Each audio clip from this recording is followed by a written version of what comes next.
Probablemente el tema más discutido este fin de semana fue la propuesta de Estados Unidos a Ucrania, la respuesta de Ucrania, la respuesta de Europa y la opinión de Rusia.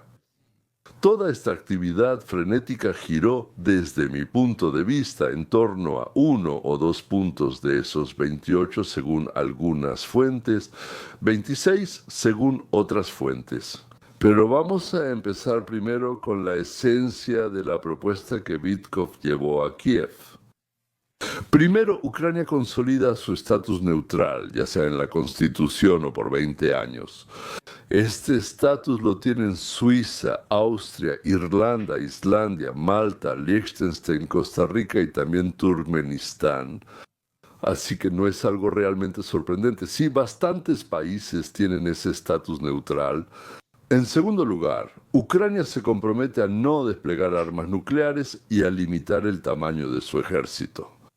Pero la cantidad de militares que se le permite es el doble de lo que era en 1922, es decir, 600,000 personas en Ucrania. Alguien dijo que eran 150,000, pero revisé documentos y todos indican que el ejército es de 600,000 personas. Por cierto, no está nada claro cómo Ucrania podrá mantener un ejército tan grande. Es posible que Ucrania cuente con la continuación, como se dice, del apoyo de Estados Unidos o la Unión Europea. En tercer lugar, Ucrania, si quiere unirse a la Unión Europea, serían unos completos idiotas. Claro, si se unen, pero estoy casi seguro de que serían unos completos idiotas. Para los jefes ucranianos eso es un montón de dinero, pero para el pueblo es una catástrofe. Ya hablé mucho de esto, así que no lo repetiré. Cuarto, Estados Unidos y sus aliados le dan a Ucrania garantías de seguridad por 10 años. Se pueden extender o agregar, pero se otorgan por 10 años. Durante estos 10 años, un ataque contra Ucrania será considerado como un ataque contra la OTAN. Probablemente no sé exactamente qué países serán, si será la OTAN quien lo otorgue o si serán Estados Unidos más algunos países, pero en cualquier caso será algo similar a la OTAN. El quinto, el llamado párrafo 5 del punto, quinto cuarto. Crimea, las regiones de Lugansk y Donetsk se reconocen completamente como territorio ruso. Ucrania tendrá que entregar a Rusia territorio que Rusia no ha capturado. Además, cuarto, estos territorios se reconocen como neutrales, desmilitarizados. Se refiere a aquellos que no ha capturado, zona de amortiguamiento. Aunque tengan otro nombre, de facto pertenecen y están controlados por Rusia, así que son parte de Rusia. 6. La división de las regiones de Jersón y Zaporilla ocurre según la línea de contacto actual. 7. Rusia recibe la reintegración gradual en la economía mundial.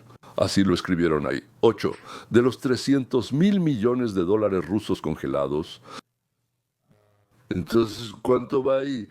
Aproximadamente 100,000 millones van para compensar los daños a Ucrania y aproximadamente 200,000 millones al Fondo de Reconstrucción de Ucrania. Con una ganancia del 50% irá a Rusia para cubrir las pérdidas y gastos de la guerra en Ucrania. Es decir, Ucrania cede el 25% de su territorio y recibe 300,000 millones de dólares para la reconstrucción. Sí, pero siguen siendo 300,000 millones de dólares para la reconstrucción y 10 años de garantía. Bueno, digamos Estados Unidos, Rusia recibe Donbass y Crimea y el levantamiento gradual de las sanciones. Entonces, ¿qué fue lo que propuso la Unión Europea en respuesta a esto? Primero, en Ucrania no se imponen restricciones al número de fuerzas armadas ni a la industria de defensa. Quiero decir que en Francia hay 200,000 militares y en Gran Bretaña el tamaño del ejército es de 72,000 personas. ¿Para qué quiere Ucrania más de 600,000 y quién los mantendrá? Es incomprensible. Ahora, lo segundo, esto es Ucrania. Así que lo que los europeos digan se le permitirá desplegar fuerzas aliadas en su territorio. Entonces, ¿para qué no unirse a la OTAN? No tiene sentido. Es igual, ¿no? Tercero, Ucrania obtiene el derecho en el futuro. No está claro qué significa ese futuro de unirse a la OTAN. O sea, eso era lo que preocupaba a Rusia, ¿no? Al menos eso piensan y decían. Cuarto, lo más importante probablemente es que el estatus de las regiones capturadas no se consolida, sino que se discute. Esto es tras la delimitación y el alto al fuego, es decir, la guerra termina. Y después de eso nos sentamos a discutir. La verdad no lo sé. Normalmente todos los participantes de este tipo de situaciones, cuando empiezan a ganar, quieren que en ese momento se lleven a cabo las negociaciones y los que están perdiendo quieren que primero se detengan y luego se negocie. Y quinto, todos los niños, las personas desplazadas regresan, se intercambian. Bueno, es decir, por así decirlo, ocurre un intercambio mutuo de todos aquellos que terminaron en territorio ajeno. Europa terminó ofreciéndole a Rusia justo lo que motivó a Putin a iniciar la guerra. Armas de la OTAN en la frontera entre Rusia y Ucrania. No lo llaman OTAN, sino SHMATAN, pero las armas son las mismas. Y está el ejército ilimitado de Ucrania, el estatus indefinido de las regiones ocupadas. Bueno, eso inevitablemente llevará a un conflicto posterior. Los activos rusos están congelados, pero hasta que los rusos no paguen la reparación. Y no se dice cuánto es. Tal vez les digan 1 billón. Y no es que deban menos, en realidad deben más. Pero ellos, por así decirlo, también tienen una pequeña cantidad, digamos, de cerebro entre las orejas. Y el alivio de las sanciones solo es posible después de una larga, no está claro cuánto, paz sostenible. Bueno, o sea, los rusos respondieron a esta propuesta, entonces que una reacción muy negativa hacia lo estadounidense. Dijeron que están dispuestos a discutirlo. Les pareció bien, pero hay que ajustar cosas. Sobre la propuesta europea, dijeron que no les convence. Rusia, representada por Peskov, luego por el senador Pushkov, o Pushkov no estoy seguro, declaró que no permitirán el despliegue de misiles de la OTAN en su frontera. Por así decirlo, no permitirán calcular la compensación para Ucrania, no negociarán el estatus de las regiones ocupadas después de que se establezca el alto el fuego, y así sucesivamente, etc. Los rusos declararon que la propuesta de Europa aviva la guerra, no la detiene. María Zaharova expresó la postura del Ministerio de Relaciones Exteriores. Entonces, la propuesta de Europa es inaceptable. No está dirigida a resolver los problemas que, según ella dijo, llevaron a la guerra. En el plan de Europa no hay ninguna disposición sobre la guerra, sobre la protección. Todo eso, según Zaharova, sobre la protección de los derechos de la población de habla rusa, la derogación de leyes discriminatorias y el cese de la persecución a la Iglesia ortodoxa.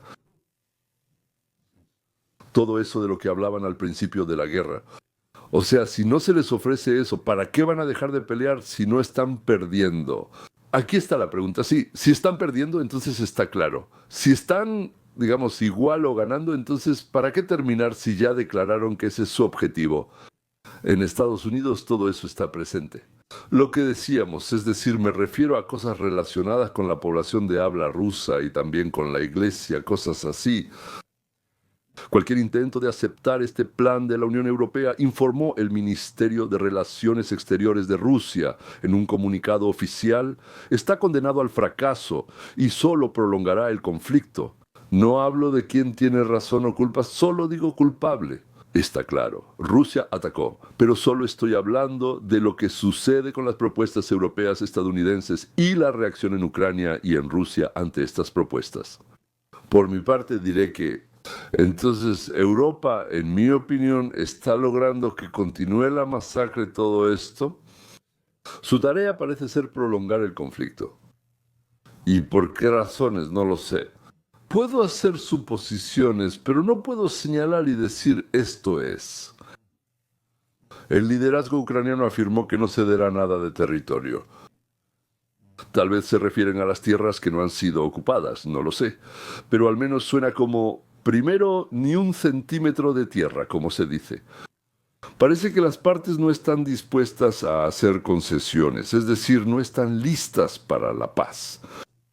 Si Ucrania rechaza la propuesta de Estados Unidos, entonces la administración de Trump, Bueno, lo más probable es que detenga el apoyo militar y financiero a Ucrania. Al menos todo eso se reducirá significativamente. Tal vez incluso se detenga por completo. Si Kiev planea luchar, tendrá que hacerlo sin los Estados Unidos de América. Trump le dio a Ucrania un plazo hasta el 27 de noviembre. Él dijo que quiere recibir una respuesta entre el 24 y el 27 de noviembre. No sé, hasta el 27 de noviembre sin respuesta a Estados Unidos. Bueno, entendimos que dejarán de suministrar armas, inteligencia y dinero. Ucrania necesita cada año 45.000 millones de dólares de ayuda del extranjero. Gastan de 90 a 100.000 millones de dólares cada año en la guerra y aproximadamente 45.000 millones deben venir del extranjero. Y sin Estados Unidos, así será. Bueno, lo más probable es que sea menos de la mitad. Y Ucrania va a tener una escasez aguda de misiles, proyectiles de artillería y desde su punto de vista incluso balas también. Entonces las Fuerzas Armadas de Ucrania se verán obligadas a limitarse a la defensa, es decir, a mantener las líneas defensivas sin ataques, ni siquiera contraataques. Ninguna ofensiva, solo defensa. Eso es todo. Siempre es muy malo. Pregúntale a cualquier militar. Son posibles avances de las tropas rusas en ciertas zonas del frente debido a la falta de municiones, equipo y el cansancio del personal ucraniano. Ucrania. Y Ucrania también perderá una parte significativa de su apoyo presupuestario para salarios y pensiones. Ahí están las compras militares, el apoyo y otras funciones del Estado, las principales, no las demás, las funciones principales del Estado. Las reservas de divisas y los fondos de oro se agotarán rápidamente, lo que llevará a la devaluación de la grivna, por supuesto, a la inflación y a la reducción del gasto social. La recuperación se detendrá bruscamente, disminuirá, se ralentizará la restauración de la infraestructura, la reparación de equipos y la compra de combustible. Es decir, bueno, son cosas sin las cuales es imposible vivir. Disminuirá el ritmo de la movilización con garantía, habrá aún más deserciones y bajará la moral en el ejército. Riesgo de deserción. Muchos expertos estiman que 2 o 3 meses sin la participación de Estados Unidos obligarán a Ucrania a tomar una defensa cerrada y a retirarse lentamente, hasta que acudan a Trump para pedirle que detenga la guerra. Pero el problema es que, en ese momento, Rusia podría decidir que le conviene más presionar a Ucrania hasta su completa rendición. Una ofensiva masiva y la toma de Kiev. No, eso no se predice. Porque el territorio, por así decirlo, está bien fortificado, desde el lugar donde se encuentran ahora hasta Kiev. Sí, el ejército ha aprendido mucho a luchar en estos 3 años. Y atrincherados pueden mantener la defensa de la parte central del país durante mucho tiempo. Rusia también tiene recursos limitados, en realidad tienen más, están en Ucrania, pero son limitados. Problemas con la movilización. Además, hay que mantener los territorios que han capturado. Por eso los analistas no esperan la toma de Kiev antes de 2 o 3 años. Además, esos 2 o 3 años serían de combates continuos, si ambas partes logran resistir tanto tiempo. Solo si colapsa el apoyo occidental, tanto de Estados Unidos como de Europa, y baja la moral militar, eso podría pasar. Sin un rechazo total de Europa a la ayuda y una desmovilización completa de Ucrania, incluso sin la ayuda de Estados Unidos, Rusia no podrá llegar a Kiev en por lo menos los próximos 2 o 3 años. Para eso, los rusos tendrían que capturar ciudades grandes como Dnipro, Poltava y Chernihiv. En Rusia ha disminuido la producción de tanques, sí de vehículos blindados. Las fábricas equipadas están contratando menos trabajadores por la escasez de componentes causada por sanciones ya implementadas y en curso. La producción, por así decirlo, de todo lo que no son municiones, sí, de todo ese material consumible, ha disminuido. A pesar de esto, las interrupciones en Rusia aún no son de tal magnitud que, por así decirlo, la obliguen a detenerse. Más bien, esto indica que Rusia no podrá llevar a cabo ofensivas a gran escala tan grandes, ofensivas a gran escala, no sé cómo llamarlas con más precisión. ¿Qué significa todo esto? ¿Qué significa todo esto? Una guerra de oposición de muchos años, con pequeños avances hacia el interior de Ucrania, bueno, en una dirección, hacia el interior de Ucrania, triturando equipo y personal.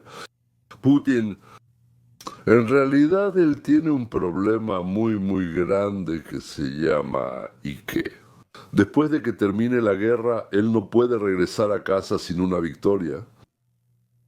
700.000 militares allí, 200.000 directamente en el frente, pero el resto, por así decirlo, están alrededor y se mueven de un lado a otro. Y la mayoría de estos chicos se convirtieron en la guerra, bueno, no la mayoría, pero sí una enorme cantidad. No me gusta decir la palabra mayoría. Sí, una enorme cantidad en esta guerra se volvieron bandidos, delincuentes. Esto significará un aumento no controlado por el Kremlin, sino del entorno criminal. 500.000 de personas dispuestas a todo, delincuentes dispuestos a todo. Zelensky tampoco puede permitirse terminar la guerra. Eso significa que después de la cual, en 3 meses, será reelegido y de inmediato será juzgado por malversación a gran escala. Tiempo de guerra. Eso, lo más probable, es fusilamiento. Europa no quiere terminar la guerra porque el dinero, o sea, el que ganan los políticos al asignar fondos para hacer la guerra no se compara con nada. Y lo principal es que no se puede comprobar. Ahí haces un acta diciendo que se quemaron 100 tanques. Y ahí tienes como quien dice 1.000 millones y un poco más para repartirse. Ninguno de los participantes tiene la menor idea. El deseo de terminar con esta matanza, pero solo en Estados Unidos. Y por eso todos los que le mienten a su gente, bueno, ellos odian a América, a Trump.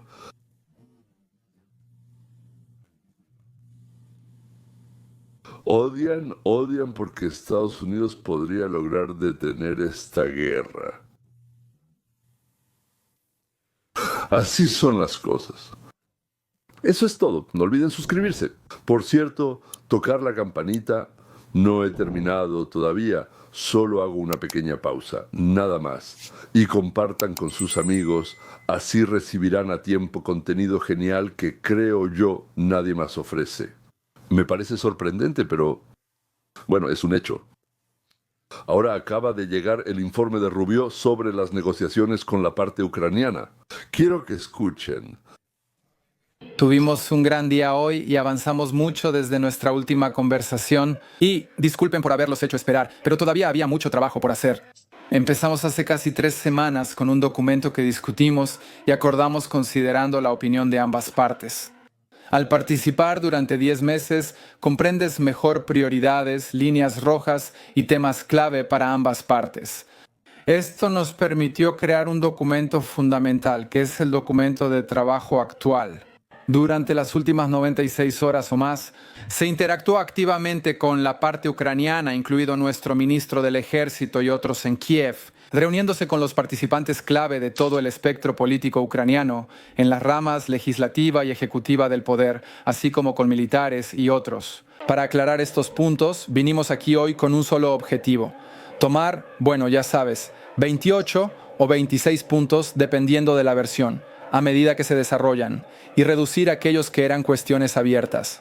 Y logramos eso hoy de una manera muy significativa. Claro, todo acuerdo final debe ser aprobado por los presidentes y aún hay asuntos por resolver.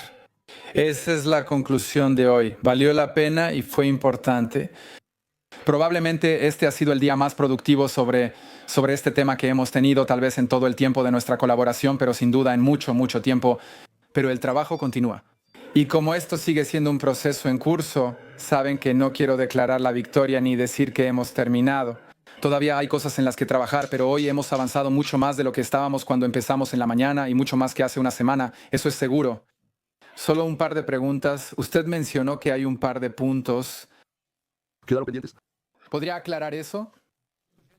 Las preguntas, los detalles de esas preguntas, es un punto muy delicado y es importante. Como ya mencioné, todavía no hay acuerdo sobre ellos. Algunas son cuestiones semánticas o de redacción, otras requieren consultas a un nivel más alto y otras solo más tiempo para trabajarse. Por cierto, mencionaré que discutimos algunos de los 28 puntos iniciales o cambió. Fue un trabajo en proceso. Es un documento que cambia constantemente con nueva información diaria. Algunos puntos trataban sobre el papel de la Unión Europea o la OTAN, entre otros. Y eso los separamos porque acabábamos de reunirnos con los asesores de seguridad nacional de varios países europeos. Y eso es algo que tendremos que discutir con ellos porque les concierne a ellos. Nosotros básicamente nos enfocamos en temas bilaterales, hubo un par de cosas pendientes, fueron insuperables. Las cuestiones pendientes se pueden superar, solo necesitamos más tiempo. Sinceramente creo que lo lograremos. Sí. Si le creemos a Rubio, entonces los que quedan. Entonces, los desacuerdos restantes. Super Bowl. Él no dice nada, no. Lo dice indirectamente, en otras palabras, pero esto es entre Estados Unidos y Ucrania. Es cierto, Rubio dijo que conoce la actitud de los rusos y que ya habló con representantes de la Unión Europea, pero con Rusia aún no ha hablado oficialmente. Y para eso, como dicen los diplomáticos, tiene que suavizar los principales puntos conflictivos y obtener el visto bueno de su jefe, de Trump. Entonces Ucrania le informó que está lista para un compromiso, por ejemplo, en cuestiones clave como el territorio, a cambio de la paz con Rusia. Ellos insinuaron que están listos. Bueno, escucha, no es para evadir la respuesta, simplemente no voy a entrar en detalles sobre los temas discutidos porque es un proceso en curso. Que es importante entender sobre cómo funciona esto. Y eso es lo que deben hacer. Para que haya una propuesta, hay que escribirla, porque si es verbal, está en el aire. Hay que ponerlo por escrito. Y el hecho de que esté impreso no significa que sea definitivo. Recíbanlo, aquí está, corrijan, hagan una nueva versión o contrapropuesta y sigan corrigiendo. Es un proceso continuo. Aún queda mucho por hacer, así que no voy a especular ni entrar en detalles sobre puntos específicos de la última versión de la propuesta, porque siendo honesto, todo puede cambiar mañana o pasado.